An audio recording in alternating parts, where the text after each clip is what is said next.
ସେ କେବଳ ଯୋଦ୍ଧା ନୁହେଁ, ସେ ଥିଲେ ଦେବୀ ଗଙ୍ଗାଙ୍କର ପୁତ୍ର। ମୂର୍ତ୍ତିକୁ ମଧ୍ୟ ନିୟନ୍ତ୍ରିତ କରୁଥିବା ଏକମାତ୍ର ଯୋଦ୍ଧା ସେ ହେଲେ ଭୀଷ୍ମ। A2ରେ ଆପଣଙ୍କୁ ସ୍ୱାଗତ। ଗଙ୍ଗାପୁତ୍ର ଭୀଷ୍ମଙ୍କର ଜନ୍ମ କାହାଣୀ ଏକ ରହସ୍ୟମୟ ନଦୀ ଏବଂ ଏକ ରହସ୍ୟମୟ ରାଜାଙ୍କର ପ୍ରେମ କାହାଣୀ।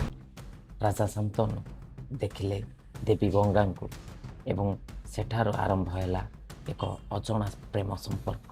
ଗଙ୍ଗା ଜନ୍ମ ଦେଲେ ଏକ ପୁତ୍ରକୁ, ଯାହାଙ୍କର ନାମ ହେଲା ଦେବବ୍ରତ ଏବଂ ପରେ ତାଙ୍କର ନାମ ଭୀଷ୍ମରେ ପରିଣତ ହୋଇଥିଲା। ସେ ଶିଖିଲେ ଯୁଦ୍ଧ, ଧର୍ମ ଏବଂ ତ୍ୟାଗ। ସେ ହେବେ ମହାଭାରତର ସବୁଠାରୁ ଶକ୍ତିଶାଳୀ ଯୋଦ୍ଧା। ତାଙ୍କର ଜନ୍ମ ଏକ ଦେବୀଙ୍କ ଠାରୁ ତାଙ୍କର ଜୀବନ ଏକ ଯୋଦ୍ଧା ପାଇଁ ଲେଖାଯାଇଥିଲା। ଧୀରେ ଭୀଷ୍ମଙ୍କର ପ୍ରତିଜ୍ଞାର ପ୍ରକୃତ ପରିଣାମ କ'ଣ